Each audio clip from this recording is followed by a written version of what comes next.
Bismillahirrahmanirrahim. Assalamualaikum warahmatullahi wabarakatuh. Salam sejahtera untuk kita semua. Pertama, saya ingin mengucapkan banyak terima kasih kepada para dosen Teknik Informatika Universitas Teknologi atas segala bimbingan dan materi yang telah diberikan di masa perkuliahan. Semoga khusus saya ingin mengucapkan terima kasih yang sebesar-besarnya kepada para dosen pembimbing saya, yaitu Pak Hamdi dan juga Pak Budi, atas segala bentuk bimbingan, arahan, saran dan masukannya dalam penyusunan proses skripsi ini. Pada kesempatan kali ini, saya ingin mempresentasikan hasil penelitian saya, yaitu dengan judul klasifikasi suara burung menggunakan machine learning untuk peringanan dari kebakaran hutan dengan convolutional neural network. Pada latar belakang ini, yaitu adalah dimulai dari kebakaran hutan yang merupakan bencana tahunan yang sering terjadi di Indonesia dan beberapa negara di benua Asia. Kemudian, suara burung yang berfungsi sebagai alat komunikasi antar sesama kawanan burung dapat dijadikan sebagai parameter untuk sistem peringatan dini kebakaran hutan. Lalu, band frekuensi atau koefisien merupakan esensi ciri suara yang bertujuan untuk memberikan perbedaan pola sehingga dapat memisahkan kategori-kategori suara cuitan untuk proses klasifikasi. Yang terakhir, machine learning digunakan untuk mengklasifikasi data, nantinya dari klasifikasi dijadikan sebagai sistem prediksi.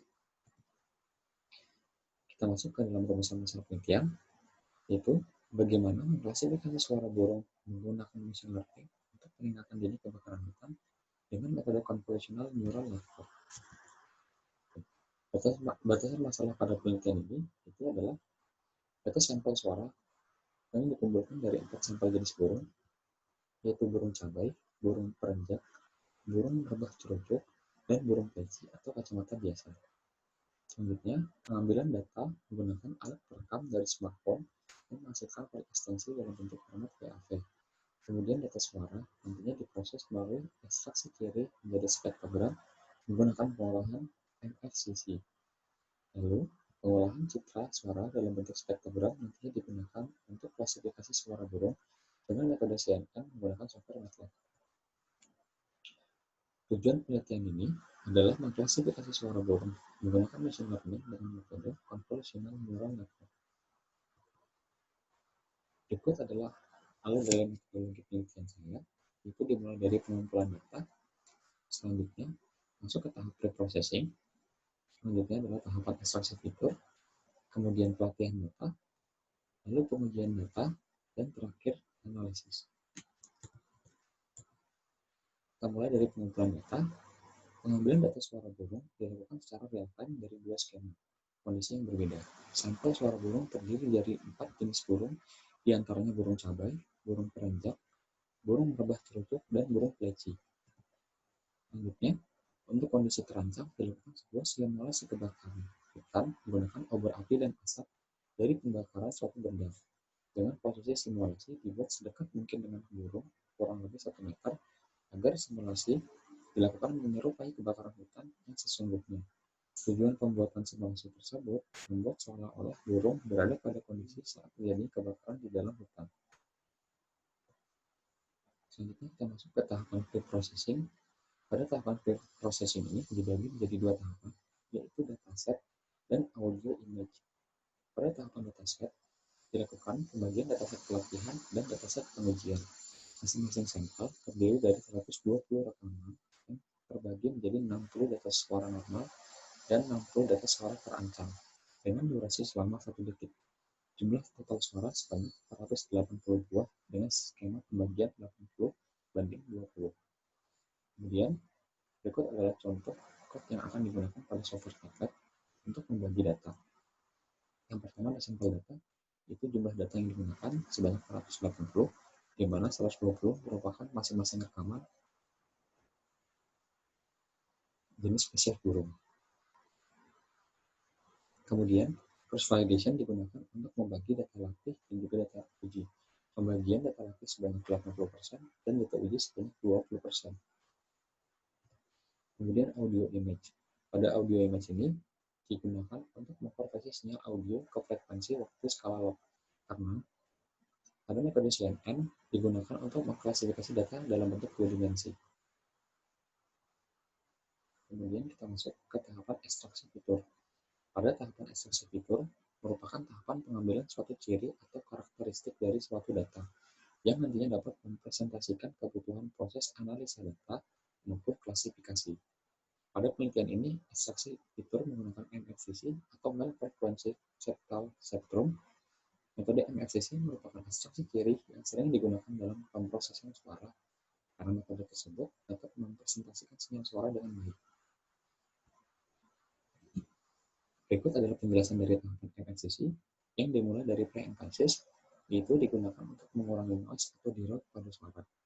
Kemudian dilanjutkan ke tahap frame blocking, yaitu dengan pembagian suara menjadi sejumlah frame, di mana satu buah frame memiliki ensemble data suara. Kemudian windowing. Pada proses ini dilakukan untuk menghilangkan sinyal aliasing akibat diskontinuitas sinyal. Diskontinuitas terjadi akibat dari proses frame blocking. Keluaran dari proses windowing adalah menghasilkan bentuk sinyal yang runcing pada main lobe.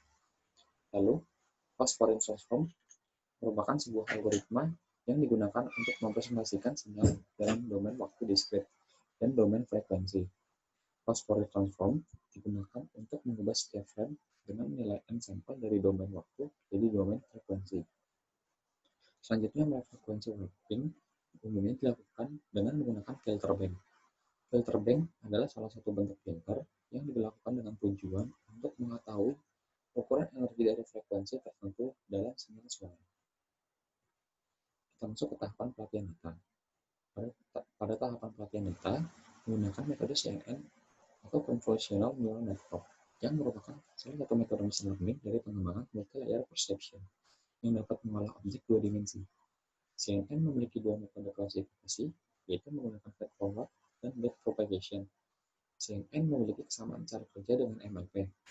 Namun, yang membedakan antara keduanya adalah CNN mempresentasikan setiap neuron dalam bentuk dua dimensi, sedangkan MLP mempresentasikan bentuk neuron dalam bentuk ukuran satu dimensi. Pada tahap pelatihan data, di sini menjelaskan mengenai proses konvolusi pada CNN. Pada CNN, data yang dipropagasikan pada jaringan adalah data dua dimensi, sehingga operasi linear dan parameter bobot pada CNN berbeda. Operasi linear pada CNN menggunakan operasi konvolusi dengan bobot yang tidak hanya berbentuk satu dimensi, namun berbentuk empat dimensi, di mana data berisi kumpulan kernel konvolusi. Berikut adalah contoh persamaan yang digunakan pada operasi konvolusi, di mana perhitungannya adalah neural input dikali neural output dikali tinggi, dan kemudian dikali lebar. Pada gambar di atas menunjukkan pixel dengan multidimensional array dengan ukuran 32 dikali 32 dikali 3, di mana 3 merupakan jumlah channel. Sedangkan 32 menunjukkan panjang dan tinggi pixel. Convolutional layer terdiri dari neuron yang tersebut membentuk sebuah filter dengan panjang dan tinggi yang biasa disebut dengan pixel. Selanjutnya adalah tahapan pemisahan padding dan stripe pada matriks. Pada tahapan pemisahan padding dan stripe pada matriks menggunakan perumusan dari fitur map yang nantinya menghasilkan sebuah filter. Filter nantinya akan digeser ke seluruh bagian dari gambar. Setiap pergeseran akan dilakukan operasi yang disebut dengan dot antara input dan nilai filter tersebut sehingga menghasilkan output dan fitur map. Berikut adalah contoh perhitungan dari fitur map. Contoh perhitungan fitur map dengan ukuran pixel 227 x 227 x 3 pada convolutional layer dilakukan dengan ukuran kedalaman konvolusi 96 dengan ukuran pixel 11 x 11 x 3 dengan memiliki dimensi panjang nilai input sama dengan 227, panjang filter sama dengan 11, stripe sama dengan 4, padding sama dengan 0, dan konstanta sama dengan 96. Konstanta merupakan set bobot unik untuk setiap irisan ke dalam filter yang nantinya diulangi sebanyak data ketetapan tersebut, yaitu sebanyak 96 kali. Berikut ada contoh perhitungan fitur mapnya, yaitu 227 adalah nilai input, 11 adalah dikurangi nilai 11 yang merupakan nilai filter, tambah 2 merupakan ketetapan nilai dari stripe, dari padding, Itu P sama dengan 0, dan dibagi 4 atau nilai straight, ditambah 1, menghasilkan nilai 55. Lalu kita masuk ke dalam tahapan pengujian. Pengujian dilakukan dengan menggunakan data sebanyak 96 data. Pada setiap pengujian dilakukan penentuan bobot standar deviasinya, yaitu 0 dan 1. Jadi jika suara burung yang telah dilatih berdasarkan kondisi tenang maupun terancam, masing-masing diberi bobot 0 dan 1. Nantinya, output akan menghasilkan 0 jika suara burung dalam keadaan normal dan 1 jika keadaan burung dalam keadaan terancam. Berikut adalah contoh untuk menghitung bobot defisiasinya, yaitu dari keberhasilan data dibagi banyak data uji dikali 100%. Kemudian tahapan yang terakhir adalah analisis hasil. Hasil dari setiap uji coba menggunakan model CNN diberikan perbandingan ke dalam bentuk tabel. Tabel dibuat untuk membandingkan performa dari tingkat akurasi dalam pengenalan suara berdasarkan keputusan klasifikasi yang didapatkan dari proses latihan dan pengujian. Oke, sekian presentasi dari saya. Kurang lebihnya mohon maaf. Wassalamualaikum warahmatullahi wabarakatuh.